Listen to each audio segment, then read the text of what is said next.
उससे पूछो बाप से कि जो ईद से पहले अपनी बीवी से मशवरा कर रहा है कि ईद आ गई है, अगर बेटी के घर कपड़े ना भेजे तो उसकी सास बातें करेगी। ये छोटी ईद गुजरी थी ना, तो हमारे यहाँ कुछ लोग समझते हैं कि सखावत सिर्फ रमज़ान में ही करनी है और रमज़ान में सवाब ज़्यादा है, वरना राशन वंडन वाले और लोग को ईदों बाद भी भूख लग दीजिए, ईद के बाद भी उसी तरह ही गरीब के साथ पेट होता है, लेकिन तवज्जो नहीं। एक तो ज़ौक़ इल्म पैदा करें। हमने इस ईद पे कोशिश करनी है कि हमारी गली में, हमारे मोहल्ले में, हमारे दाएं बाएं थोड़ा सफ़र करें, बच्चों को देखें, सरकारी स्कूल से निकलते बच्चों को देखें, मसाजिद मदारस से निकलते बच्चों को देखें। हम ना एक एक दो दो का साथ दें। ये जितनी सियासी जमातें काम कर रही हैं, जिनकी हुकूमत थी, जिनकी है, पता नहीं कल किसकी आएगी, मैं तो ज़ाती तौर पर इनसे पूरा मायूस हूँ। मुझे तो नहीं लगता कि जितने लोग आज तक हुकूमत कर चुके हैं, बार बार आते हैं या पिछली हुकूमत गई है, इनके पास कोई प्लान ही नहीं है। ये तो बेचारे एक दूसरे की टांगें खींचने के अलावा ना कुछ कर सके हैं, ना उम्मीद है कुछ करेंगे। लेकिन गरीब की तकलीफ़ बढ़ गई है। मेरे पास बीसियों लोग आते हैं, आते तो वो दुआ का कहने हैं, आते तो सिर्फ ये बताने हैं कि इस मुश्किल में हूँ, दुआ करना। लेकिन दोस्तों, लोगों की बातें सुन के बड़ी तकलीफ़ होती है। हम क्या किसी की मदद कर सकते हैं?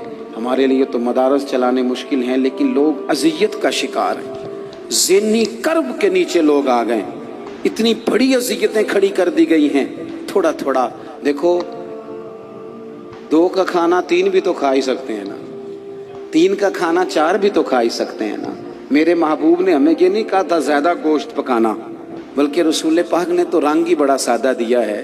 करीम ने फरमाया, आयशा शोरबा ज़रा ज़्यादा कर लो, पड़ोसियों को भी सालन दे देंगे, थोड़ा शोरबा ज़्यादा कर लो, इसी को बढ़ा लो, थोड़ा शोरबा बढ़ा लें, थोड़ा थोड़ा एक दूसरे की मदद करें, दस्त शफ़क़त रखें। गलियों में सुनसान लोग, अब तो लोग एक दूसरे से दुख भी नहीं कहते, वो कहते हैं देना किसी ने है कुछ नहीं, और तमाशा अलग से बन जाएगा। दोस्तों, हमने खुद एक दूसरे का हाथ बटाना है। जो लोग साहिब सरबत हैं, देखो एक ही बाप की औलाद होती है, एक को अल्लाह बड़ा नवाज देता है, 2-3 कमज़ोर रह जाते हैं, उसको चाहिए वो दूसरों पे दस्ते शफ़क़त रखे। एक गली में सारे लोग एक ही कबीले के, एक ही इलाके के, एक आगे निकल गया है, उसे चाहिए वो दूसरों का ख्याल करे। अजीज़ भाइयों, हमने इस कमर तोड़ महंगाई के दौर में, तकरीर तो मैं कर रहा हूँ, ये किसी और ने कैसे शुरू कर दी? जुमों में, महफिलों में कानों के जायके के लिए ना आए, इसलिए आए कि मेरे इल्म में, मेरे अमल में ये कोई इजाफे की बात बनेगी, मैं कोई नसीहत हासिल करूँगा तो मेरे दिल का जंग उतरेगा। हमारे यहाँ लोग मज़े के लिए आते हैं और आजकल लोग फ़ोटो के लिए आते हैं। इन 2 कामों से निकल कर खालिस इस्लाह की नीयत से, इल्म का शौक़, हमारे यहाँ तेज़ी से एक हरकत की गई, उलमा का वक़ार ख़राब किया गया और लोगों को दीनी उलूम से दूर किया गया। और इसमें बाज़ बेचारे वाइज़ीन और खुतबा ने भी किरदार अदा किया, जब जाली पीर की तारीफ़ें खोल के की और उसे पता नहीं कहाँ तक। ये स्टेज होते हैं ना, इनमें कोई बंदा अच्छा लगे भी तो उसके लिए दुआ करनी चाहिए, तारीफ़ें नहीं करनी चाहिए। तारीफ़ें उसका कोई फ़ायदा नहीं है, उसको, उस बंदे को तो दुआ का फ़ायदा है। अगर आपको अच्छा लग रहा है तो उसे दुआ दें, उससे ज़्यादा कुछ नहीं करें।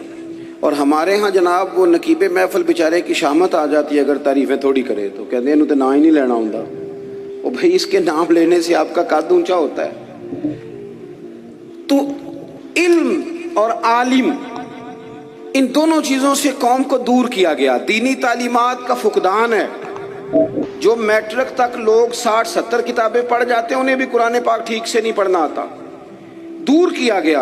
आप मुझे बताइए, चले एक मस्जिद ही आप देख लें, उस मस्जिद के अंदर अगर एक तरफ एक आलिम दीन मिशकात शरीफ खोल के बैठे हों, हदीस पाक का दर्स हो रहा है, या बाहर शरीयत खोल के बैठे हैं, फ़िक़ही मसाइल बयान किए, और उसी मस्जिद में एक बाबा जी जुब्बा पहन के तगड़ा सा, बड़ी सी पगड़ी बांध के और 500 दाने वाली तस्बीह लेके बैठे हैं।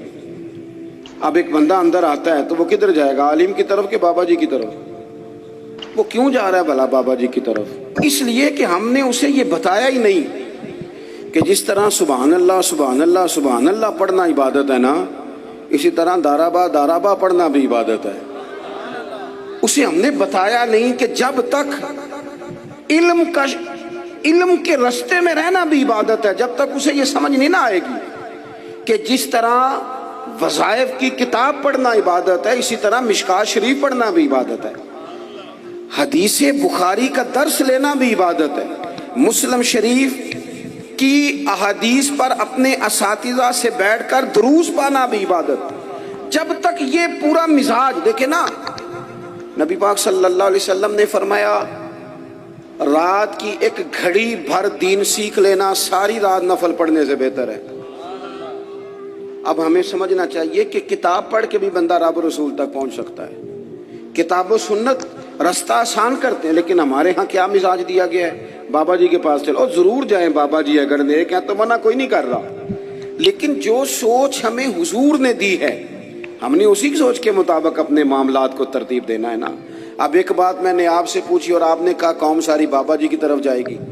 حدیث پاک کس طرح ہے؟ اللہ کے محبوب مسجد شریف میں تشریف لائے، دونوں جانب لوگوں کے حلقے بنے ہوئے ہیں، لوگ بیٹھے ہوئے ہیں. ایک حلقے میں لوگ اللہ کی یاد کر رہے ہیں، ذکر ہو رہا ہے. ایک حلقے میں بیٹھ کے ایک عالم کتاب و سنت کا درس دے رہے ہیں، ایک صحابی اور باقی سن رہے ہیں. خاص توجہ کریں نوجوان میری بات پر.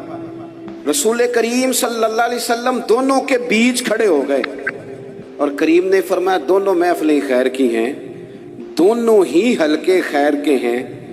اور پھر حضور فرمانے لگے مجھے چونکہ رب نے استاد بنا کے بھیجا ہے، میں چونکہ معلم بن کے آیا ہوں، یتلو علیکم آیاتنا ویزکیکم، میں چونکہ کتاب و سنت کی تعلیم کے لیے آیا ہوں. یہ لفظ کہتے کہتے حضور اس جماعت میں بیٹھ گئے جو دین پڑھ اور پڑھا رہی تھی. حضور وہاں بیٹھے جہاں بات دین کی ہو رہی، جہاں لوگوں کو اللہ رسول کی بات بتائی جا رہی. تو جمعے میں وقت پہ آئیں، اپنی دینی معلومات مضبوط کریں اور اپنے لیے مضبوط کریں. میں آپ کو بڑے درد سے یہ بات عرض کرتا ہوں،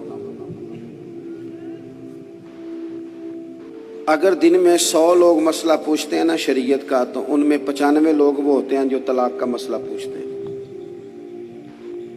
والد صاحب نے، بیٹی کے والد صاحب نے 2 مہینے پہلے آرڈر دیا ہوتا ہے فرنیچر کا. بیٹے کی شادی ہو تو مہینہ پہلے شیروانی والے کو بھی کہنا پڑتا ہے، گاڑیاں بک کرانی پڑتی ہیں، میرج ہال بک، یہ سارے لوازمات ہم کرتے ہیں. سارا کچھ کیا، گاڑی سے گھر بسنا ہے، میرج ہال سے بسنا ہے، فرنیچر سے بسنا ہے. ہم نے سارا کچھ ان کو بتایا، لیکن کاش 2 گھنٹے بچی کسی معلمہ کے پاس جاتی، بچہ کسی استاد کے پاس جاتا، نکاح طلاق کے مسئلے بھی سیکھتے. میں دعوے سے کہتا ہوں اگر ہمیں پتہ چل جائے کہ 3 طلاقیں اکٹھی نہیں دینی چاہیے، کیونکہ دے دیں تو ہو جاتی ہیں، اگر ہمیں سمجھ آ جائے کہ نہیں دینی چاہیے، یہ مسئلہ بیان ہو، اور یہ والے مسئلے ہم محفلوں میں بھی نہیں بیان کر سکتے، اس لیے کہ لوگ کہیں گے مسئلہ تو وہ بیان کریں جس پہ نعرے لگیں گے. آپ قوم کو یہ کیا بتا رہے ہیں؟ یہ تو چھوٹا عالم بتاتا ہے معاذ اللہ اس طرح کی باتیں، تو بڑی بڑی کوئی نقطے کی بات بتائیں.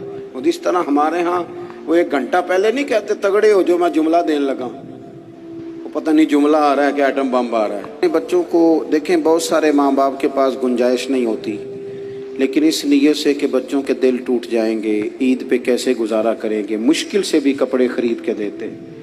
اس طرح ہم اپنے بچوں کو بھوک سے، پیاس سے، مایوسی سے بچاتے ہیں. اس طرح ہمارے رب نے ہمارے ذمے لگایا ہے کہ تم اپنے بچوں کو کوشش کرو دوزخ کی آگ سے بچاؤ.